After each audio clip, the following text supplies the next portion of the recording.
Attention on deck. Welcome to the Warships Podcast with your hosts, Kelord, Kami Samurai, and Vanacera.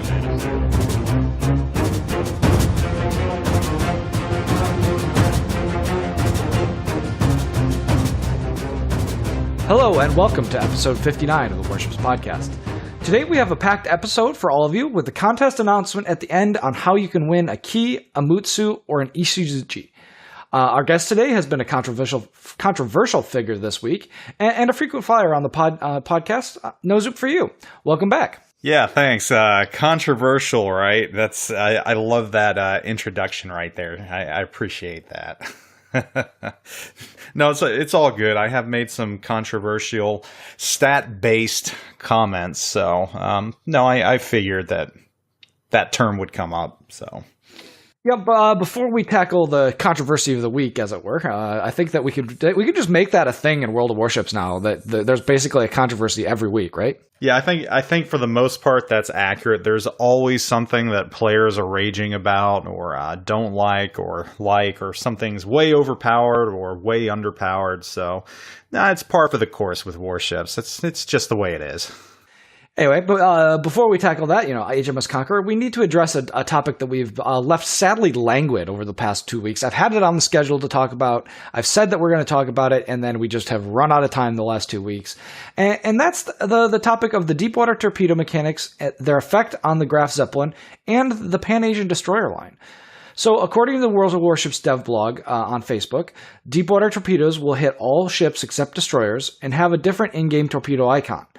In addition to that, the Graf Zeppelin may get a dive bomber and torpedo bomber loadout that doesn't have fighters, in addition to the one that they're testing now, which is fighters and 3 torpedo bomber squadrons. Let's see. And the Pan-Asian destroyers are reported to have radar, though at the sacrifice of their smoke screen, as well as some changes that aren't really clear about how their smoke screen is going to work, and I think that's probably a translation error on the dev blog issue. So, Vanessa, you're our resident Graf Zeppelin and DD expert. So, have you gotten a chance to play the version of Graf Zeppelin with the deepwater torpedoes? What do you think of that version of the Graf Zeppelin? Because the original tested version of the Graf Zeppelin had the 3 torpedo bomber squadrons, and we all kind of found that version was overpowered. Do the deepwater torpedoes mitigate that overpoweredness? And, is it fun to play? As well as, these torpedoes are going to be on the Pan-Asian destroyers. How does that affect the Pan-Asian destroyer line going forward? Exactly. It definitely affects how you play and how you approach things. Yes, I've been playing Graf Zeppelin. I've been playing, doing as much testing as I can with those ships and with the different and various versions of the ship that we've been testing. The deepwater torpedoes is very similar to the original kind of test that we did. The only thing is you kind of don't go after destroyers. Initially, there was some issues with, certain cruisers that you could attack because there was some issues with like the draught of ships and how they sit in the water. But I know that Little White Mouse has been doing a lot of testing on that. It's gone, back and forth, and please remember, people, that this is, a work in progress and subject to change. So my experience is most of the cruisers that I've been able to go against, and obviously battleships and carriers, are susceptible to deepwater torpedoes. So the results are kind of the same as what we had and what we were doing with the original iteration of the Graf Zeppelin. The only difference is, again, you're not going after destroyers. So you just kind of have to, pick and choose your targets. And oftentimes you just end up going after enemy carriers and battleships. And while I don't want to necessarily bully destroyers, I feel like gameplay is just kind of stale because you just sit there and all right, you wait for the target to kind of, I remember there was a Nagato that, probably spawned late or just didn't get with the rest of the fleet. And I'm like, okay, well, you're deleted, and proceeded to delete them, within the first 3-4 minutes of the game.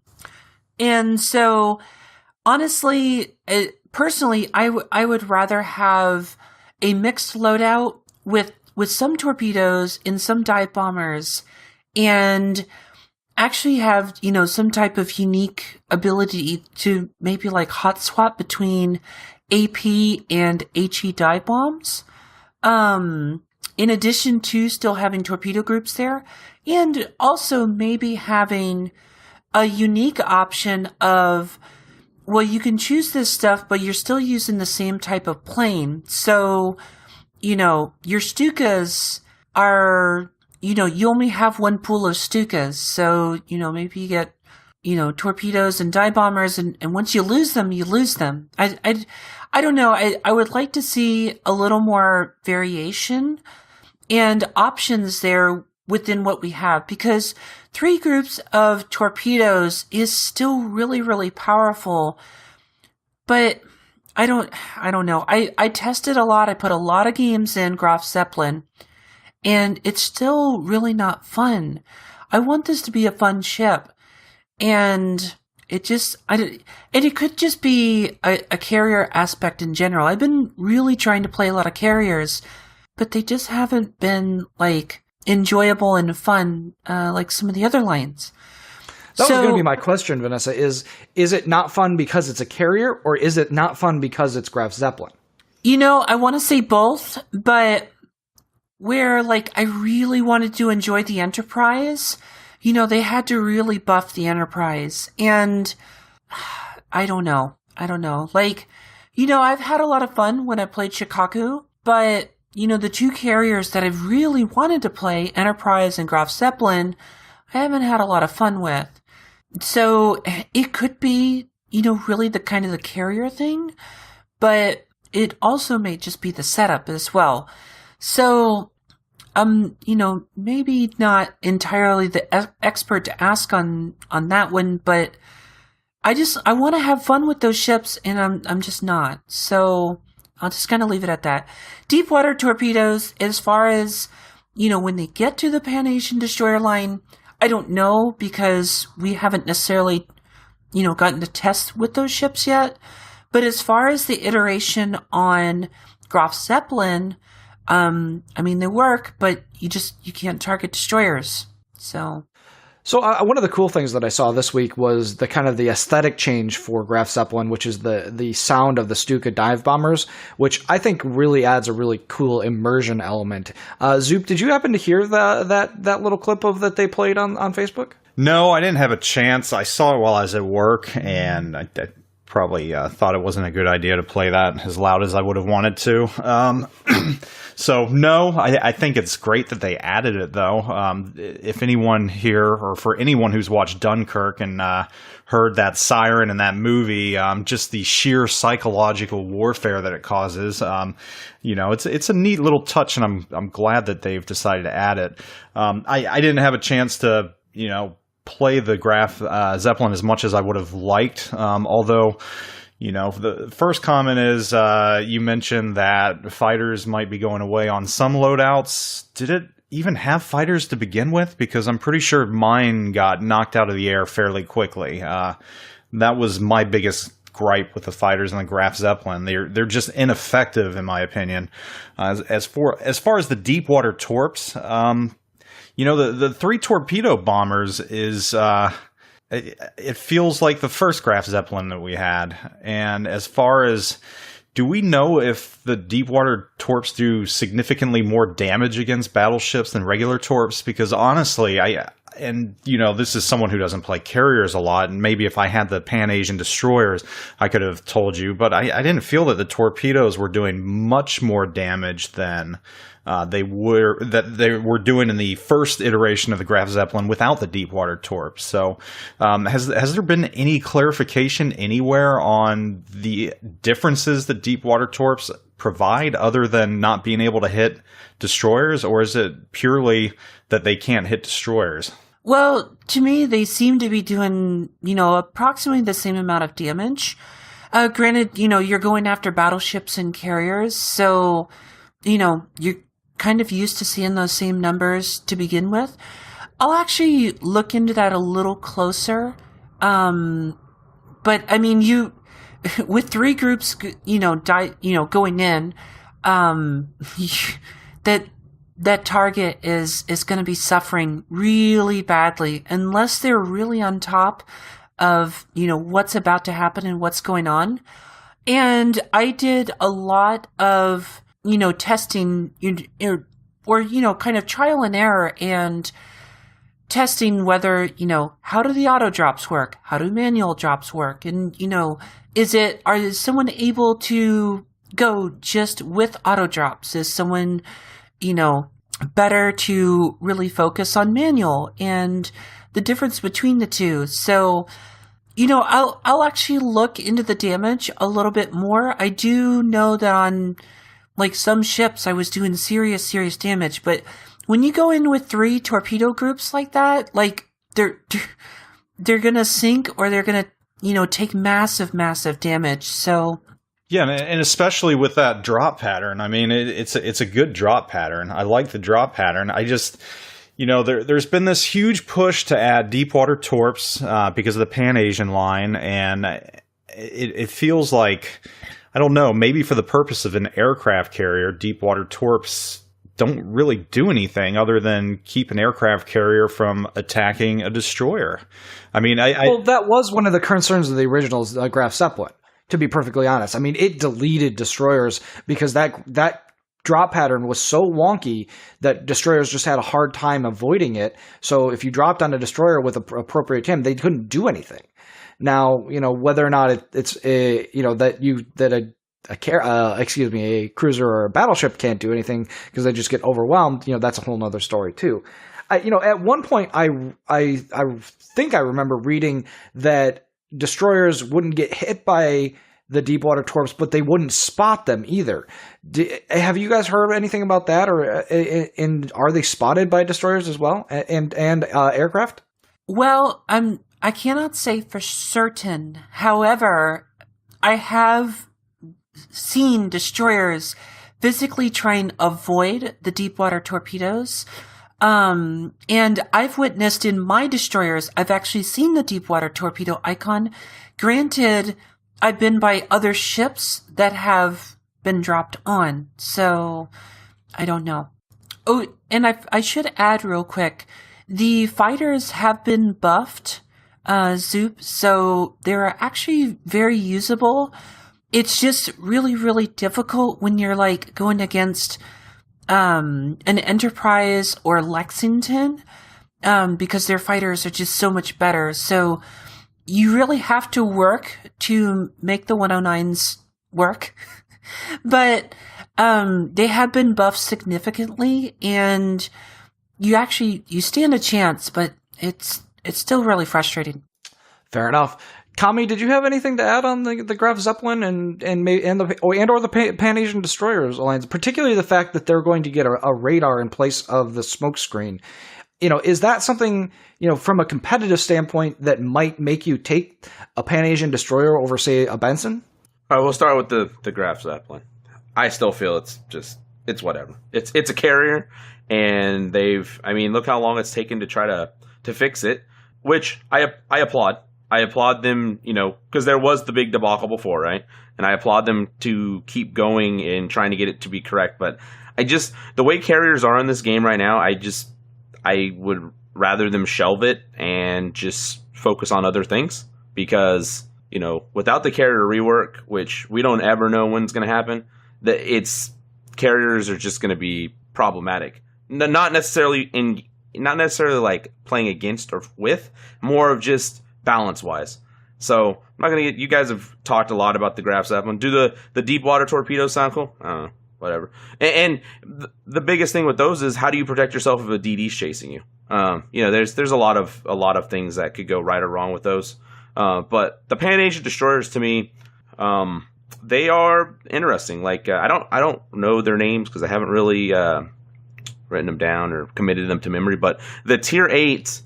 we're talking about competitive play in the sense of Supremacy League or King of the Sea. You do have to give up your smoke for, I think it's a 15-second radar. I believe that is correct. But the other thing is that in Supremacy League right now, you have to count your smoke screens. Well, and I believe you do on King of the Seas as well. So Well, it would be. I believe it's a Benson, right? I believe that it's close to it. It's an alternative Benson, I believe. So the way the Low Yang is counted right now is counted as a Benson. It's counted as a USNDD for team comp. So I would assume that this ship would be as well, even though it's a Pan-Asian line, because if you don't, I mean, you can use that to your advantage. But I don't know. We don't know about all the rule sets on what it would be classified. But to take advantage of the radar, you would have to give up the smoke, which in some cases might not be a bad thing. But I don't know, because that is the one quality, right, of the USN/DDs is the smoke. But I think the smoke's different on these, right? Don't they have like more smokes, but they're with a longer deploy time, but they stay active less time? I believe, like. That I was going to mention that, but that post from I think it was a translation error, because like I cannot make heads or tails of whatever the hell that post is trying to say. Well, from what I read, it said like the deploy time is 40 seconds, but the length time is only 60 seconds. So to me, like, I don't know. So until we know more, until we get like, maybe till we actually play them and get them, in our hands, maybe we should, we're going to have to temper our thoughts a little bit on it. But do they sound interesting? Yeah. And do I think if they are available, within this season of Supremacy League or the next season of King of the Sea, I am sure there will be teams that will play them and try them. But, for now, until we know all the details translated correctly, I think we should hold off a little bit on deciding on what they can do and what they can't do. I just find it interesting that you can take the radar or the smoke, and because we're having to count smoke generators in our team now, that kind of provides kind of an interesting option. So it intrigues me in a way. Zoop, did you have something to throw in? Yeah, just about the Pan-Asian destroyers in general. Granted, we haven't tested them. We don't know much about them other than the translations and the issues therein, but I've got mixed feelings on them. I've got mixed feelings on the radar. A lot of players have already complained that there's too much radar as it is, and giving it to an entire destroyer line, I don't understand why you would do that, especially if the radar is shorter than that of cruiser, because you look at the German destroyer line, it's already got hydro. If you're charging smoke, your hydro is already going to light enemy destroyers up. So I don't know where they're going with that, and we got to see more in the stats on that. But personally, just in general, the thing I don't like about the line on paper as it is right now is really that paper aspect. And I understand that Wargaming has a large Asian following, and I know that they're trying to do something for them. But personally, I much rather have seen a U.S. destroyer split, kind of like the IJN line has and the Russian line has, because there's just... Alan Sumner is one of those destroyers that I really, really like. I visited the one down at the Lefay down at Charleston, and seeing it go to Pan Asia before the U.S. line, just it kind of leaves me with a sore spot. And I much rather, or at least I would have liked to have seen maybe that line split, and you have the Gearing, which is primarily a gunboat, and you have the Sumner, which is primarily a torp boat, or something like that, where the two are differentiated, because they're basically the same ship, except the Sumner was a little shorter, and I think a little thinner as well. Wasn't quite as pregnant as the Gearing was, but I think that would have been a lot more intriguing to see that. But I mean, I understand they're trying to, get Asia some ship lines, but I just don't know if shoehorning a bunch of American or similar ships into a completely separate national line, I don't know. I just don't like the idea, but that's me.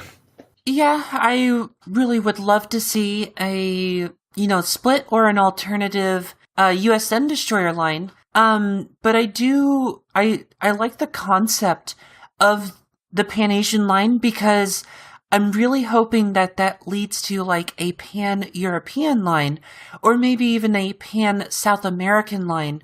And we can see some of these interesting ships that some of the other, minor navies have had around the world, because I'd love to see, Argentinian and Brazilian ships. I'd love to see Greek and Finnish and Swedish ships.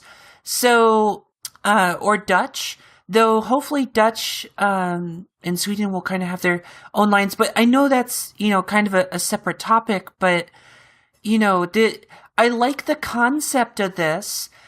But yeah, I would love to see, an Alan Sumner in the U.S. line proper. And, hey, these models now exist. So hopefully it's just a matter of time before, we get the split and actually get something in the U.S. entry. So, maybe not all is lost.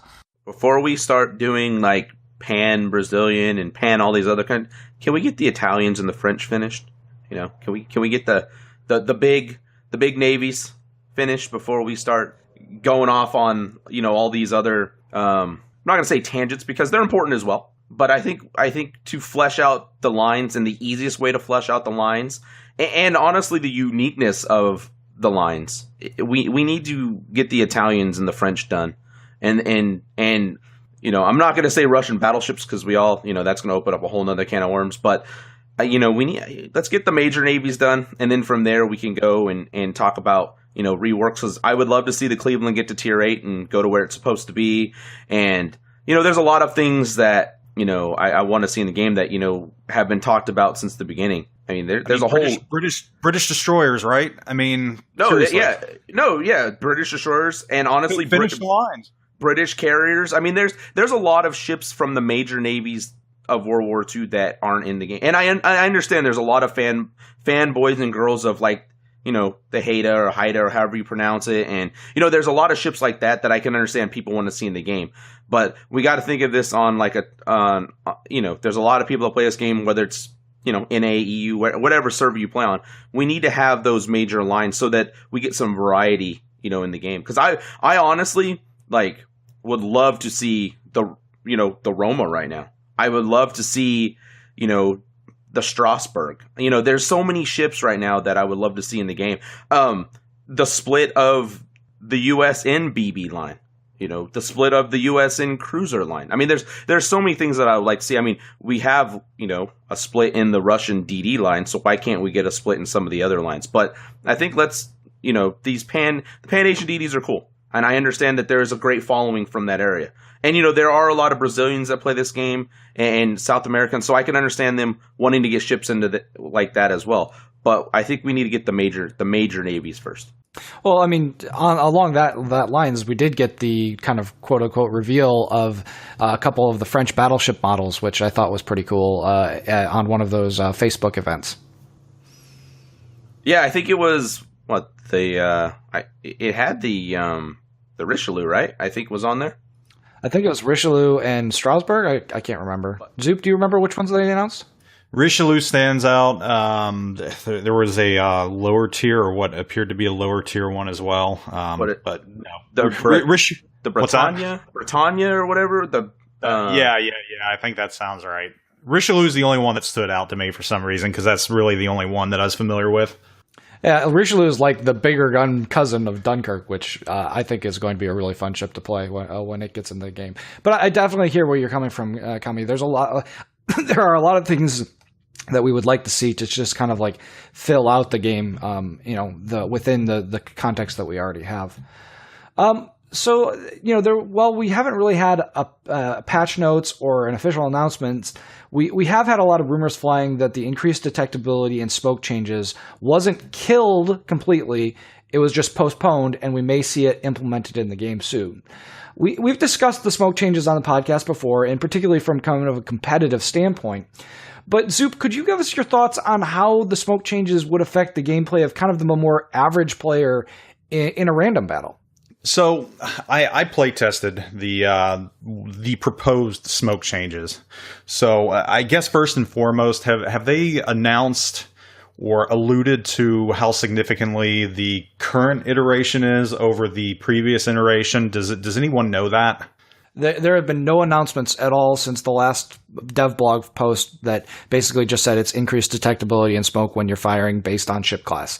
But that's literally all we really know for sure. But there have been some kind of rumors going around that those changes may be coming and they weren't killed. Okay, so I don't think the smoke changes are going to be that significant of an issue to the average player or even a Unicum player or Super Unicum player. The ships that I tested out, and I tested the Belfast because that was what players were worried about, those type of ships. The gun bloom when you're in smoke, it only expanded on the Belfast, I think, to around 4 or 4.5 kilometers or something like that. I mean, if you're in smoke firing at a ship 4.5 kilometers away, you're probably going to be running into trouble anyways, and you've overextended yourself. I think for the distance that the majority of players fire from smoke at in cruisers and destroyers, I think the changes are going to be insignificant whatsoever. Battleships are a little different, and I think that is exactly what they were aiming for. They were aiming to try and stop battleships from sitting in smoke 10 kilometers away, where, let's face it, in the higher tiers, that close to a cruiser or even a destroyer, even not using HE, you're going to absolutely wreck them. That's what the smoke changes were originally intended to fix, and I think that's reflected in the detectability while hiding in smoke, or however they phrased it. It just didn't affect the bulk of cruisers that use smoke and destroyers that much. So I really don't think that the average player especially is going to have that many issues or have problems adjusting to the smoke changes. Yeah, I think that the biggest change is going to be that you're not going to be seeing battleships trying to pull into smoke and stop in random battles. Which you don't see a ton of right now in general, but it does happen. I mean, I know that I certainly do it. And I think that it's going to try to change the dynamic when you play as a division. Like, I know, Kami, when you play as a division, you guys say you always take a destroyer that can smoke, right? I mean, is that something that would change in a random battle type of situation if your battleships really can't take advantage of it? Well, I wouldn't say we always take a DD, but it depends on the ships that we bring. If we bring a Des Moines, we almost always bring a destroyer. But our BBs really don't take it. We really don't use the smoke for BBs. We only use it for the Des Moines. It was really the only ship that we use, or if we want to be jerks and take a DD in with a minnow. But the smoke changes, I think are good. Like, you want to increase the speed of the game, because I could be honest with you, when you see a bunch of smoke clouds and there's a bunch of ships sitting in there, and you're on the other team, and you don't have anything to shoot at, right? Like, or you're taking 20-kilometer shots at ships that are going away from you or whatever. But it's good. I think it's good because battleships hiding in smoke, for how long the gearing smoke lasts. It's like almost 2 minutes or whatever. I mean, it slows the game down. So I'm glad that they're increasing the game speed. And I mean, cruisers, I mean, if they're if they're getting spotted, I think cruisers are like 5 kilometers or something like that, right? If they're getting spotted through the smoke, I mean, if they're getting spotted that close, they've either done something wrong, or it's a DD, or it's another cruiser or battleship pushing them, and then you got to make your choice there. But it's good for the game, speeding it up. Yeah, I generally agree. I'm looking forward to how it plays, and I'm looking forward to the competitive games being sped up as well. Because I often feel like when we play kind of the competitive matches in scrims or Supremacy League, or even in ranked battles or clan wars, there's often times where there are long periods that you can't do anything because you can't see anything, and that's just not fun. Yeah, it's going to be real interesting. Have they announced when they're going to change this? My guess is that we're going to see it around the same time that we get clan battles. Because I don't think that they're going to want to change it in the middle of a clan battle season. They're going to want to change it either before or after. Now, have they released a date on clan battles? It's supposed to be coming with the next major patch. So next week would be my guess. Maybe the week after that. So pretty much right in the middle of a lot of competitive season. That's going to be interesting. We'll see how people adapt to it. But yeah, I mean, so from what I gather, I think battleships are spotted at 12? 10 to 12? I think it's based on. Is it based on caliber of gun size or? Yeah, it pretty much is from what I can tell. Like the Yamato, when you fire, you're like 19 something kilometers when you fire in a Yamato or something. It's pretty stupid. Okay, so based on size, I mean, that's gonna cause a huge thing. You're not gonna be able to sit in smoke for battleships. It's good. It'll be fun to try to adapt to. No, I think the changes are good overall. And I mean, it not only affects you and your smoke, but it affects the enemy as well. Because the way they worded it and the way, from what I saw, it's all about line of sight now and those guns. So you can be outside of smoke, the enemy can be in smoke, and, you fire and he'll still see you, and vice versa. There are some tricky aspects to it, though, that I did read, and to my understanding is, if you fire, well, I'm not even going to get into it. It's too technical, and yeah, the changes are good. That's all you need to know. I think they're fine. One quick thing before we move on, Vanessa, do you think this changes the role of destroyers? With the changes to the smoke, particularly, will destroyers push closer to smokes to spot people that, because they don't have to get to 2 or 3 kilometers anymore. They have to only get to like 5 kilometers to see a cruiser. Well, you see, that's, kind of I don't want to say a double-edged sword, but, that's definitely a high risk, high reward, and something that I tested during the test phase, on the player test with that. Yes, you can get closer, but in change, you also run the risk of getting detected yourself. And, because that person, when they're detected in smoke, they're probably going to get moving and going, and they're probably going to come out of that smoke and then see you right there. So if they are a cruiser or something else, you're definitely, again, high risk, high reward. You may come out sunk. So there is that possibility. As far as, smoking your allies, I'm still going to do that when I feel someone needs smoke. And it's up to that player to understand, all right, I'm receiving smoke. Maybe I need to keep my guns quiet for the next minute or so that I can repair, maybe use a heal party and get some health back. Maybe that's going to need more teamwork and communication and coordination.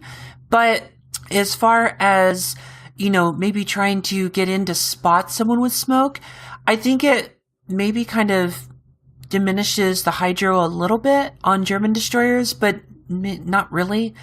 To be honest, is someone sitting in smoke, just camping there and firing away? Just dump torps into that smoke, and you're more likely to get the kill than running up there, proxy spotting them, and then having them panic and freak out, and then, zip out of the smoke just to then probably start fighting you.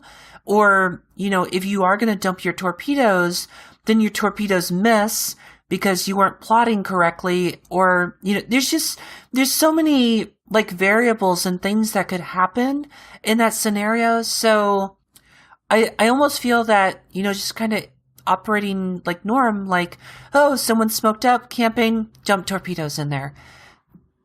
I think that's probably the better scenario than trying to creep up, proxy spot, and then, the 1,000,001 different variable scenarios that could happen once they freak out and then come out of smoke and start fighting. Yeah, no, I agree. Smoke will always be a torpedo magnet for destroyer players. I see smoke. If a battleship goes and slows down in it, and there's a destroyer hiding in there, a couple good torpedo salvos will take care of that, or at least cause them to flee. But the other thing that I just wanted to bring up about the smoke changes, and something that players will have to keep in mind, is that there is a cooldown period for that gun bloom when you're firing in smoke, and it's the exact same if you weren't firing in smoke. So if you're in smoke, that detectability will be 5 kilometers or whatever it is right after you fire for 20 seconds. So you can escape that and you can run from it, but if a ship follows you and gets back within that 5 kilometer detectability, you're going to be spotted again. So just something to keep in mind. That's a good point, Zoop. So it's time for the juicy controversy we've all been kind of waiting for. This week, the World of Warships Dev Blog Facebook page released a data mine comparison for the 4 Tier 10 battleships in terms of statistics, including the Conqueror. To say that the data provided was interesting is something of an understatement, and they concluded the post with some tweaks to the Conqueror and Lion that they'll be testing, namely a slight detectability nerf to Conqueror and increased recharge time for Repair Party on both Lion and Conqueror. Zoop, your opinions are rather infamous from this week, so why don't we start with Kami? And Kami, can you give us your thoughts on kind of the overall state of the Conqueror, if she's overpowered, and if these tweaks are what you think the ship needs to bring this ship into line? All right. So we know that this is going to be fun. So Zoop has provided stats, or data mine stats, which are great. I love stats, and I love how it shows that the damage or whatever you want to say isn't out of line and the win rate and all that. But I think it goes farther than just stats. I think the biggest issue with the Conqueror is it's setting up the future of this game to have battleships that don't have to play like battleships, if that makes sense to you guys. I feel like the Conqueror, that stat said like 95% of the damage done by the Conqueror is against other battleships, right?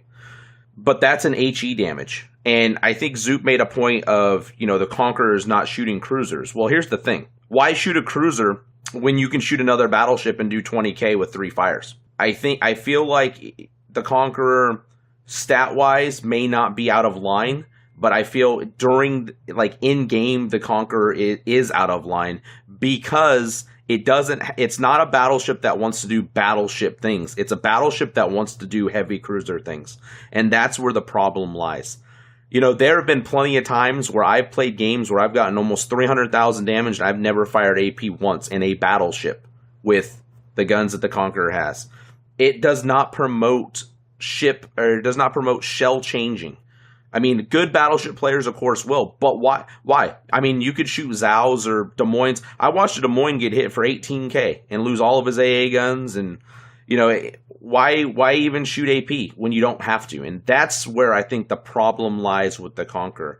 The detection, okay. The healing, it's annoying to brawl with because of the healing. But the biggest thing, I think, is the HE and how much damage the shells do and the target prioritization that you choose to do in the Conqueror. I can be honest with you, when I play the Conqueror, I look for Yamatos. I look for Montanas. I look for other Conquerors to shoot because I know I'm going to see huge HE numbers, where in actuality, in other battleships at tier 10, I have AP loaded because I'm looking for that Des Moines. I'm looking for that Moskva. I'm looking for that Zhao. I'm looking for those ships that I know my AP is going to do the damage that I need to do, whereas in the Conqueror, you don't. So, everyone has their own opinion on this ship. Zoop stated his, got a lot of flack for it. Other people have stated theirs, got a lot of support or flack for it. But I really think what it comes down to, as a battleship player, and I have played almost 6,000 games in battleships, this does not feel like a battleship to me. It feels like a heavy cruiser disguised as a battleship. Yes, that's what it feels like to me. Now, the numbers are great, but I think it's more about trying to make sure that as the game progresses, that this isn't where battleships go. And I know, speaking to Little White Mouse about the Cesare, she said that she shot a lot of HE in that thing as well. So that's not a good precedent to say.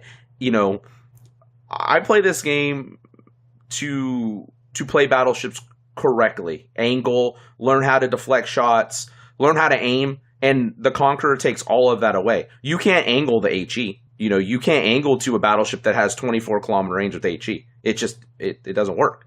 So I think for the health of the game, the Conqueror, the nerfs, great. Detectability, yeah, you could outspot a Hindenburg in a battleship. Makes sense? Not really.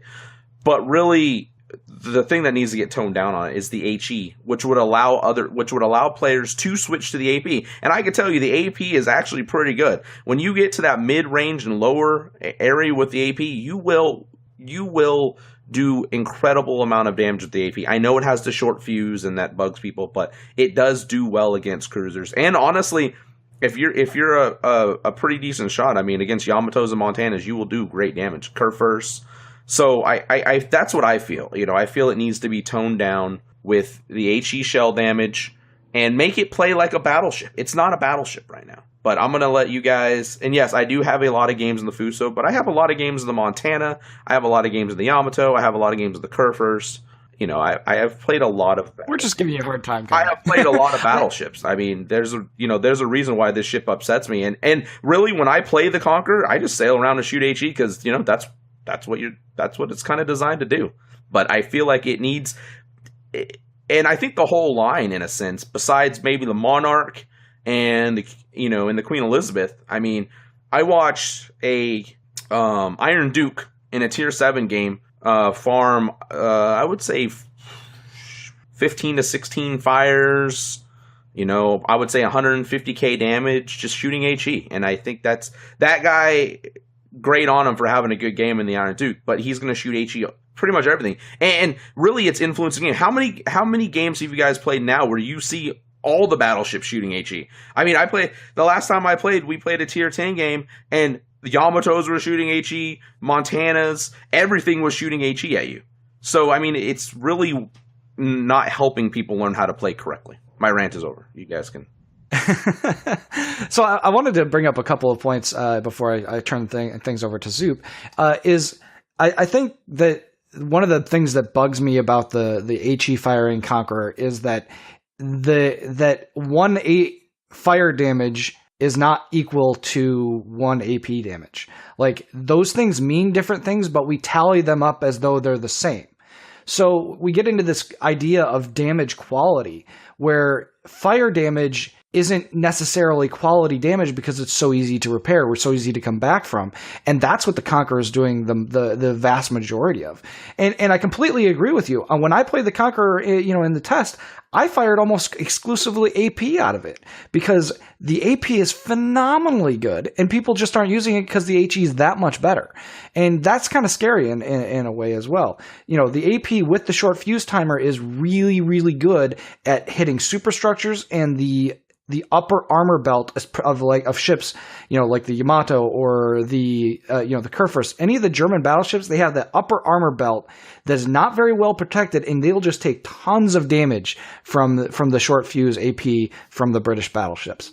So, these are the things that I think about that, I wish that there were, again, if toning down the HE means that people will move into using the really good AP and realizing just how good that AP is, I think that would be a positive shift for the game. Now, Zoop, I did want to bring up one point that we were talking about yesterday is, I'm not afraid of a Conqueror shooting at me. Like, I'm not afraid of seeing a Conqueror on the other team when I'm playing another battleship and shooting AP in like a Montana or a Kurfürst or a Yamato. I think it's annoying because the Conqueror is really hard to hurt with AP shells. It's hard to Citadel unless you get really, really close to it. But at the same time, if I'm not afraid of it, what's the point of that team having it? Is that being a detriment to their team? So that's a good question, and we did have that talk. And first, I want to comment on what Kami said, and I agree. I don't disagree at all. I agree that the Conqueror plays like a large cruiser. I mean, players are playing it incorrectly for what a battleship should be played like. I had a video a couple weeks back where I talked about the overproliferation of HE. And I cited the British battleship line. It is not a direction I want to see battleships go. And granted, I don't have nearly the amount of battleship playtime as Kami does, but I still for a very long time considered myself a battleship main. And I like being able to get in a battleship and know that if I get on a one-on-one match with another battleship, that battle is going to be determined by the player that uses the battleship correctly, uses the skill correctly, angles correctly, and can deflect the rounds, which you just can't do when a Conqueror is firing HE at you. But that being said, my main thesis was that the Conqueror is not, as people have stated, overpowered. I don't believe it is, and I believe the stats point to that. Is it highly annoying? Yes, it is. Does it cause a significant amount of damage? Well, against battleships, yes. And I think the largest complaints of the Conqueror are coming from other Battleship players.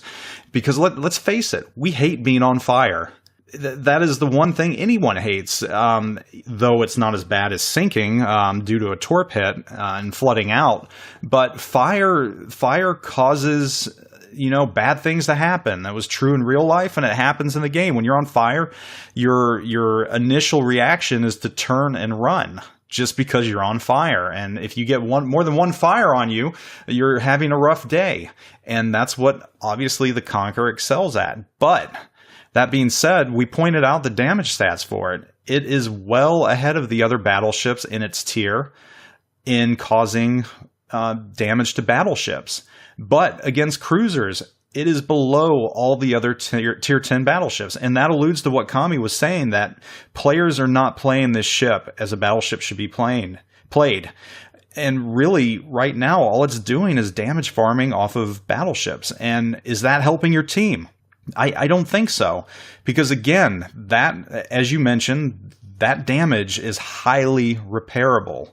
If you look at the other stats, the Conqueror is just pretty much average. I think the Montana even beats it out in the majority of other categories. Actually, I've got it right here. Look at it real quick. Average number of ships destroyed. Conqueror is dead last out of Montana, Yamato, and GK. Survival rate, yeah, it's a little higher, 52%, and that allows it to, accrue a little more damage. But win rate, it's tied for last with Yamato right now. And again, average lifetime, it's a little higher.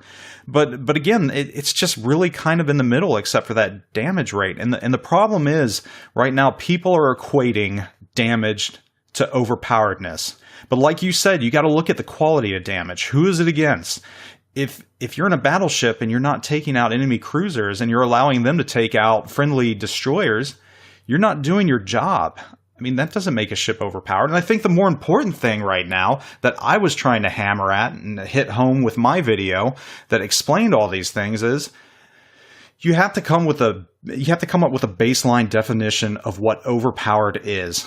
And in my opinion, a ship is overpowered when any player can get in that ship of all skill levels and do massive amounts of damage and accrue a massive, or at least a higher, win-loss ratio than other ships in that level. And I know a lot of players out there disagreed with me, and they said, no, win-loss record has nothing to do with a ship's overpoweredness. And I highly disagree, because an overpowered ship, one alone, can turn the tide of a battle. And the one overpowered ship that I love to bring up is the Nikolai. And you look at its win-loss record, it's at 60%. It is significantly higher. And I guarantee you that players of all skill level have a higher win-loss percentage in that ship than any other ship. Except me. Except you. You are the one outlier. You're the one individual that is not the case with.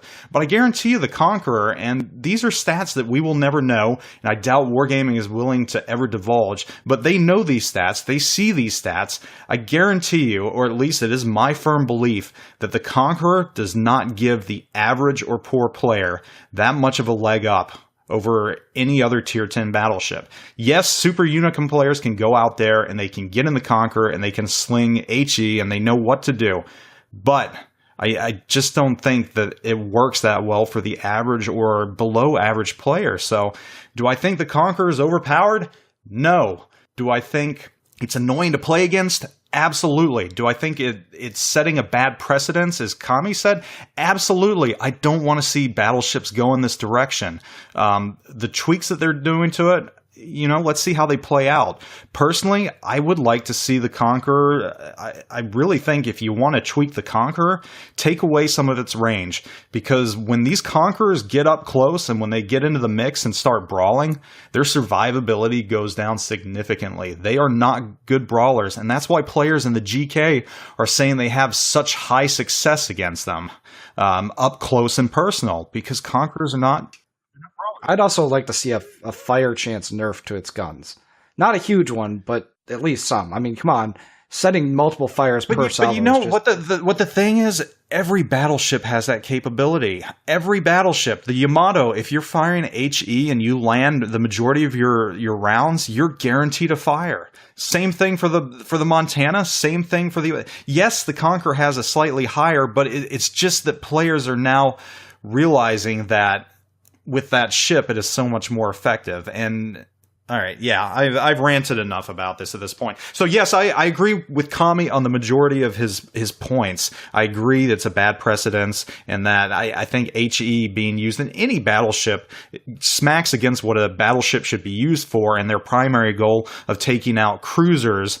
But I just don't think the ship's overpowered like people think it is. If you shoot HE at me in your Yamato, I'm gonna laugh at you. By the way, anybody that hears this, if you shoot HE at me in your Yamato, I'm just gonna laugh at you. Absolutely, I agree completely. And like you said, players are doing that now. Players are doing that now because of what the Conqueror has started, and they're missing out on a lot of meaningful damage that you do with your AP rounds that you cannot completely repair back, that you can't even repair 2/3 back. And that's the problem you're seeing against friendly or enemy battleships. When the Conquerors are setting these fires, 2/3 of that is getting repaired. And what does that do for your team if you're just slaying HE? You're not taking out the enemy. You're not. You're just creating more work. So we're running a little short on time. Vanessa, I think you had something that you wanted to toss in about Conqueror here before we kind of wrap things up. Yeah, I kind of wanted to touch on Imperator Nikolai and the definition of, what we consider an OP ship. And one thing that I would kind of throw, as a possibility there, not many people have Imperator Nikolai, and considering the age of the ship, could that also come down to the skill level of the players who do have Nikolai probably influence that win rate pretty significantly? I mean, I'm pretty sure we all agree that's an OP ship. I mean, even Wargaming calls it. But what it would be interesting to see is recently we've all tested Giulio Cesare. And the original iteration of that ship was very strong, perhaps overpowered. However, in Little White Mouse, in kind of talking with her, she kind of feels that, it's still very strong, but I feel that it is balanced. And so, I'm kind of wondering, I feel more people will have access to this ship, and I'm would love to see the numbers with this ship and how it compares to, say, the October Revolution as well. A lot of people kind of initially compared it to Nikolai, but we know it's not as strong as Nikolai. So I kind of want to see, some comparisons there. I put in well over 60 games, or close to 70, almost 75 games in Cesare. So I'd be interested to see, once everyone else kind of gets their hands on it, how they kind of see and feel, and how that kind of compares to what we played initially. And one last thing with Conqueror, I know with the repair party changes, it's going to force people to take like Jack of all trades and survivability expert and use the flags there to try and reduce that cooldown. Because as a destroyer player, I am definitely going to stagger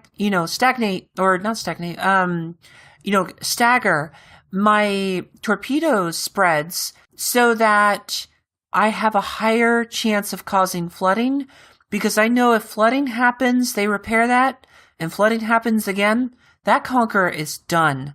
So, yep. So to answer your question about the Nikolai and whether better players or not have it, or it's skewed because of better players, I don't believe so. And the reason I say that is the Nikolai came out before. It really was one of the first premium ships to come out, and it flew under the radar of just about everyone. The ships did not get the spotlight that they're getting now. The community contributors program did not exist as it exists today. So I think for the most part, the Nikolai came out under the radar. Players might have bought it, they might have not. And then once they went off the market, players were realizing that the thing was overpowered and no one could get it anymore. Then the only other way to get it, for the most part, was through these contests and through these the Santa events and everything else, where it's just randomized. So you've got players of all skill. Bought the shit out of those Santa containers until I got one. so you've got players of all skill levels getting it. So I think the Nikolai, honestly, I think it's probably a very accurate grab of the community as a whole, not skewed towards super unicum, not skilled towards average, not skilled towards poor. It's probably a very good mix of everyone. On the flip side, you look at the Conqueror, and I think right now what we're seeing is, the best players got it first. They skipped ahead to it. They used their XP, whatever. So I think it's definitely skewed closer towards the unicum direction than the average player. So once the average non-premium buying grinders get a hold of the Conqueror, we might see those stats go down even more. We just don't know. But the Nikolai, I really think it is the one ship out there right now where these stats back it up that, hey, if you're an average 40% win rate player and you've got a Nikolai, you're probably playing at about a 50% win rate average in it. If you're a 60% win rate average, you're probably playing 70%. And that is how I define and determine, and that is my opinion of what makes a ship overpowered. If any player can get in it and any player can significantly up their win rate. And again, I know some players don't think win rate's important, but I think win rate's more important than just about anything. Even damage. I mean, you can do a lot of damage, but you're not helping your team if you're just farming damage, or if you're going out after carriers and a destroyer and only attacking carriers. So the win rate. I think that I would add the Kamikaze. Yes, I agree.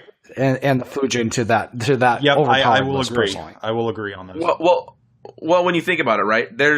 What ships have been removed that you can't get anymore?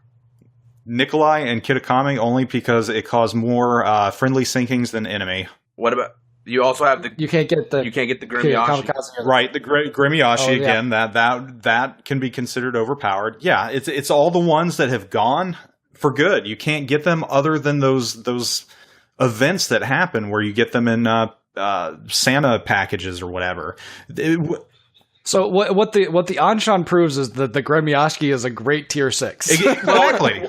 Well, and think about it this way, right? The Nikolai, when they changed the MM, got even better. Yep. Oh God, because because it couldn't see tier 6. It got protection, right? And I played less than 100 games in that ship, and I can tell you I honestly haven't played that ship in months, because every time I've played it and that dispersion you get out of that ship and you fire at like a Karlsruhe and the Karlsruhe just disappears, like every time it makes you feel dirty. So I can tell you I've played I think 85 total games in that, sitting at like an 86% win rate in that ship. And honestly, the win rate could be a lot higher if I wasn't messing around, or people weren't, leveling up, other ships or whatever. But that ship by itself it's just nasty. And, do I feel the Conqueror is on that level? No. I just feel the Conqueror needs to be adjusted to be a battleship, not a heavy cruiser. It needs tweaks.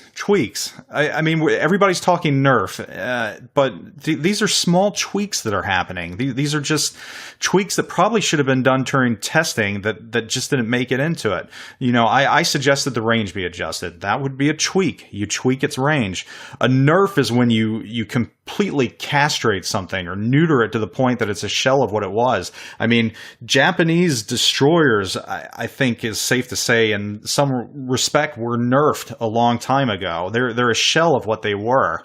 But they're still good though. Oh, I enjoy the hell out of them. I enjoy all destroyers, but the Conqueror just needs tweaks. I think a nerf is just a very, very heavy-handed term. I think that I agree with Vanessa though. The only ship that I've really seen that got nerfed was Megami. Yeah, exactly. That was huge. Megami got the nerf bat hard. But anyway, Zoop, I need to cut you off because we need to get on to our quick hits and then talk about the contest and close out for the day. So our quick hits this is something I've kind of started doing. These are going to be just quick things that we want to talk about, but we don't want to spend a lot of time on. The first one is Supremacy League Week 3. And Kami, do you just want to give us a quick primer on what's happening with Week 3? Yeah, so Week 3, there's actually a lot of games being streamed. There's actually be 3 sets of streamers for both the first and second set of matches. For the, let me make sure I can read this correctly so I get their names right. Okay, so for match 5, which will take place at 2100 Eastern time, 1800 Pacific time. That's 9 and 6. For people that don't know that, but Quadralus and Diamond X Pearls will be streaming PSV versus CR, and I believe they are both undefeated in Gold Division 1. So that'll be a big match for them.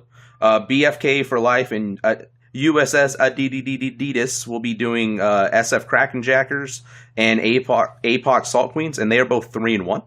So that'll be another good match. And Sea Raptor we are playing against NATO, and I believe NATO is 3-1, and we are sadly 0-4. We're the powerhouse of the bottom tier. We have just, we'll go over that next week. Well, I won't be here next week, but probably the following week on what we've learned and everything from Supremacy League. But Sea Raptor will be doing that match. Those will be the three matches from the early set, the late set, which is at 22:30 Eastern time and 19:30 Pacific time. Quadralus and Diamond X Pearls will have Cute and APOC Salt Queens, which will be a good match. BFK for Life and Adidas will have MIAC and ZR. And Sea Raptor will have Kraken Jackers and OPG. Those will all be good matches. The streamers are good. They're doing a great job this season. And just tune in and watch some competitive gameplay. And you'll probably see, I don't know if you'll see any new things. A lot of the teams have kind of filled into what the meta is, but I'm sure there'll be some interesting plays. From what I've heard and seen, I know our week 1, we had a game that, we had 999 points and ended up losing. I know ZR won a game where they got to that in the last 5 seconds or something like that. I'm pretty sure there's a clip of it. So there's a lot of good matches, and matches have been fun. They've been competitive, and I think it shows a bright side of where competitive ships can go.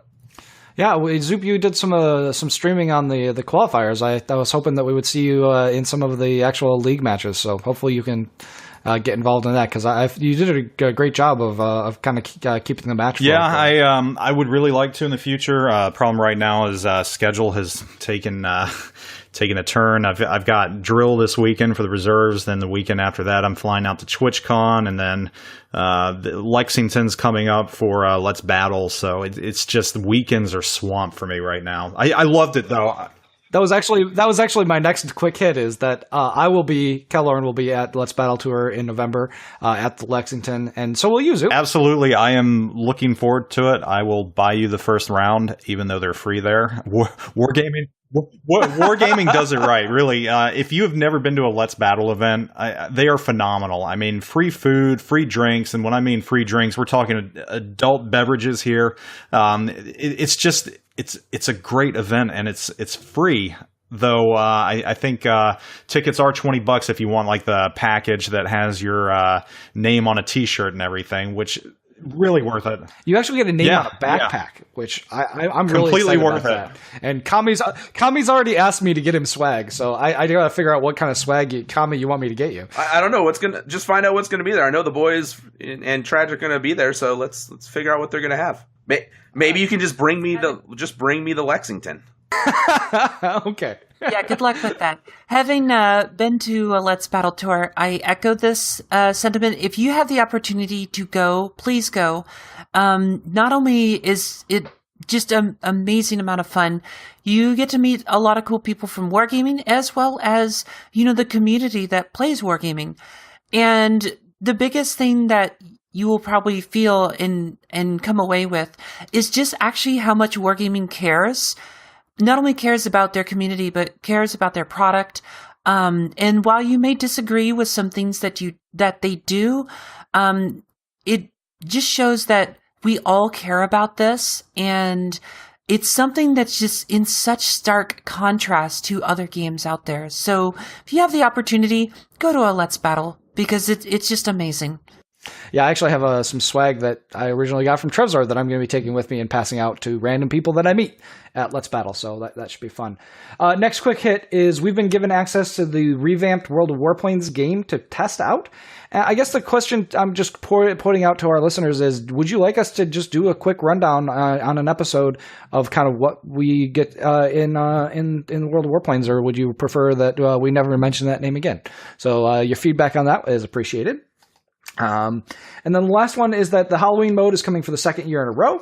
There's going to be 2 missions, one similar upgraded version of last year's Halloween mission, and then there's going to be a part 2 that is on the PTS right now that is a completely brand new mission. So we'll have more details next week on how those are going and how they're going to be implemented. So, and we close out the show with an announcement of a podcast contest. We haven't had a contest in a while.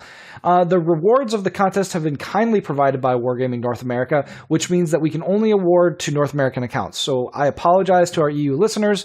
We will try and get with the EU, Wargaming EU, to get us some rewards from to go to the EU listeners at a future contest, hopefully very soon. So what are the rules?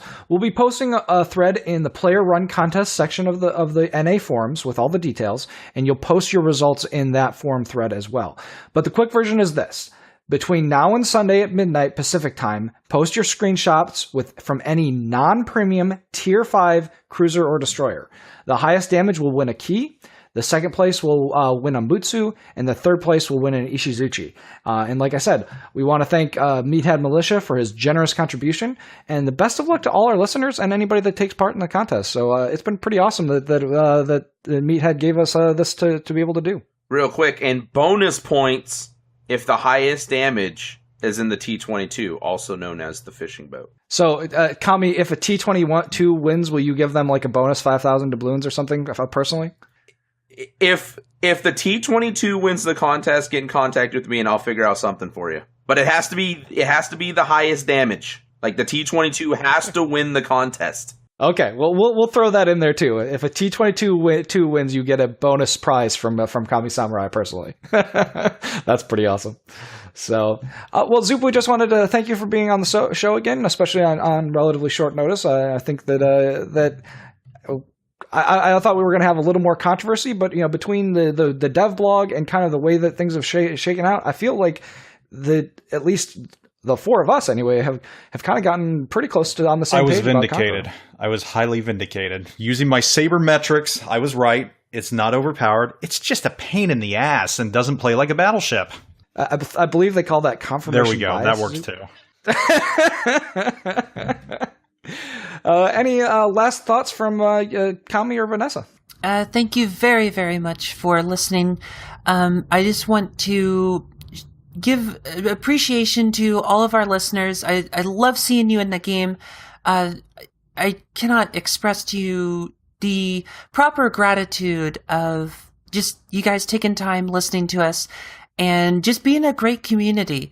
It really warms my heart when I get in game and people are talking and mention the show, and it makes my day. So thank you so much. Yeah, real quick, I will not be here next week, so I know Kalorn and Vanessa will find someone to take my place. I think Kalorn was working on a pretty cool person, so we'll see if they can be around. But I will actually be down in LA. TwitchCon's next weekend, and also I'll be at Disneyland. So I mean, there's. So, Zoop, are you going to buy a round for Kami at TwitchCon? I can do that. Yeah, I'll be out there as well, actually doing a panel on some good stuff, some resiliency and suicide awareness. So come watch if you're not watching the How to Build a Streaming Rig thing, which I'm sure 99% of the people are going to be at. So I'll talk to about 5 people at my panel. So, I mean, we'll be there. So enjoy Kalorn and Vanessa holding the fort down, but I'm pretty sure we'll have some cool stories to bring back. And For sure. I know, and I love kids. If you can't tell how sarcastic I am, and so Disneyland's going to be a great experience for me. But the wife loves Disney, so I mean that's the important thing. But you're also going to visit USS Iowa. Are you I am going to Iowa. I will have pictures from the Iowa and stories from the Iowa. So that'll be pretty cool. Hey, DM me about that because I plan on going as well. Yeah, I'll let you know. I think we're going. I don't know what day we're going to go yet, but I'll let you know. Awesome. But yeah, it'll be pretty cool. I've got, in the next, I mean, this is way in the future, but next summer I get to go see the Missouri in Pearl Harbor again, which I've seen, I don't know, 5 or 6 times now. But it's every time you see it, it's like the first time you've seen it. So, but yeah, I will not be here, but I know Kaloran and Vanessa will hold it down, and I'll have stories to tell when I get back. Yeah, we're definitely looking forward to that. So, well, that's it for this week, folks. As always, follow us on Facebook and Twitter for updates between podcasts and things like the Star Wars trailer that I posted on Twitter for our listeners. That stuff sometimes overwhelming. You got to watch the Star Wars trailer. So don't worry about the spoilers thing. That's a myth. We of course want to thank our amazing Patreon backers. If you're interested in supporting us, please consider becoming a Patreon backer yourself. It really helps us out. It helps us produce the show and gets the episodes out to you guys. I do want to apologize for how long it took me to get the show out last week. We had a serious recording issue that I had to resolve, and ended up having to re-record all of my track to go with Trevor and Kami and Vanessa. So luckily that's not going to happen this week. Cross my fingers. And we will take care, everyone, and we will see you next week.